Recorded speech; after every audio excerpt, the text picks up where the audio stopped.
Do you have unsightly gaps you need to cover with caulk? I'm going to give you 3 easy tips, and stick around for the end. I'll show you my favorite one. Now, when you're picking out your caulk, if you pick silicone, it's excellent quality. It's fantastic for concrete and exterior sealing and waterproof. But if you want it paintable, you're going to have to pick out latex or acrylic, or this is a blend acrylic latex. This is paintable, whereas silicone caulks are not paintable. Okay, for this first one, I'm going to show you a tip that I've seen another home improvement channel do. I've never tested it out in the wild before. Let's see how it goes.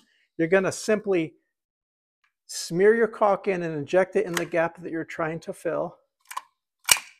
Now we're going to smooth it out, so a little bit extra is going to be just fine. Now when you're ready to smooth, they say use a popsicle stick or crafting stick, whatever you want to call it. Apparently this is the large jumbo size. I think the small size would be just fine depending on the gap you're filling. But they said you don't have to get your fingers dirty or buy any special tools at all that you probably will lose anyways. These are disposable. You don't have to clean them. Sounds easy. Let's try it.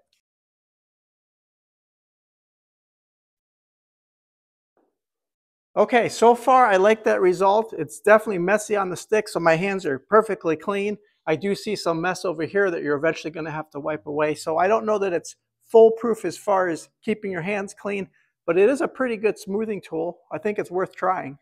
Okay, now tip number 2, let's get into it. Let's smear some caulk into that gap and let's see which one I like better. I have always preferred to use my finger. I think it's the single best invention when smoothing out caulk. Now you can use latex or nitrile gloves.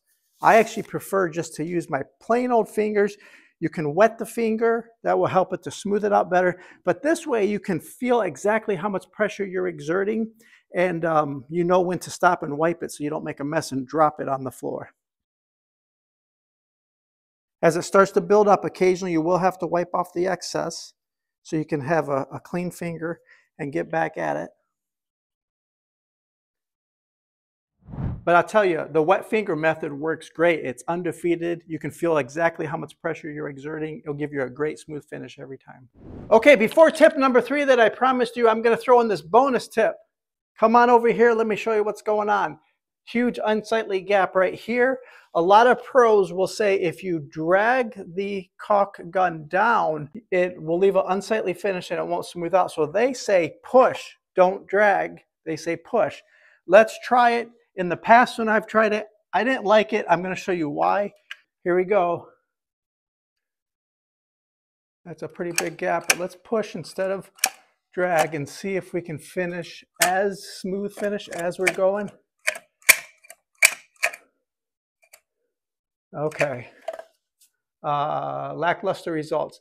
I'm biased because I already told you I don't like this method. The reason I don't like this method is because I can't really see what's going on as opposed to dragging it. I can't see how much caulk I'm applying. It's impossible to get enough, but not too much so you're not dripping it. And smoothing it as you're going is going to be an impossibility. You always got to come back for a nice finish smooth. So I think this one's out. Dragging is fine. Bonus tip number 3, if you've never caulked before and you're intimidated because you think you're going to make a mess, you can do it. It's literally just caulk. If you hate the result, wipe it off and start again. But this tip will save your butt more than once. Painter's tape. Good old-fashioned tried and true painter's tape. So I've used this on expensive homes, expensive countertops, backsplashes. So the beauty about painter's tape is you can apply it exactly, let me leave a little space there. Apply it exactly where you want it. And you can go as slow as you want. You don't have any wet caulk drying on you. You don't have any pressure on you. Now let me get another piece for the other side. So all you're going to do is use your trusty painter's tape and mask off where you don't want the caulk to apply. So that could be an expensive countertop. That could be a fireplace mantle. That could be some oak accent trim, something like that. Okay, so this is going to be enough for the demonstration. So smooth down the edges. You want to leave yourself a nice perfect gap where it's okay for the caulk to go, but you mask off the areas you don't want it to go. Next, apply the caulk. And with this method, boy, you can be pretty sloppy because that painter's tape is a huge insurance policy for you. It's going to prevent it from getting all over and making a mess. I'm actually going to stop short there, so we'll show you the difference. With this painter's tape method, now you still have to smooth. So let's do a wet finger. You still have to come back and smooth, that's fine.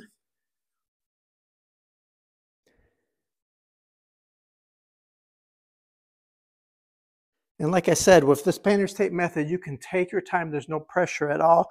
Go as slow as you want. Get that caulk finish to the smoothness, the perfection that you want. Now, while the caulk is still wet, do not wait until the caulk dries. It will tear the tape apart and make a mess. You have to pull it while the caulk is still wet. So go ahead and start gently pulling the painter's tape. I can actually do both sides at the same time. It won't matter. And then go ahead and look at a close-up there of the finished product. That's a really tight, perfect caulk line. Hey, tell me down below, which one of these three methods have you tried, or are you brand new to caulk? It's definitely an intimidation factor if you've never done it, but the more times you do it, you'll get better and better. You can close all your unsightly gaps around tubs and tile and shower and windows and doors. There's so many areas in our houses that need a good bead of caulk. Hey, I know you can do it yourself.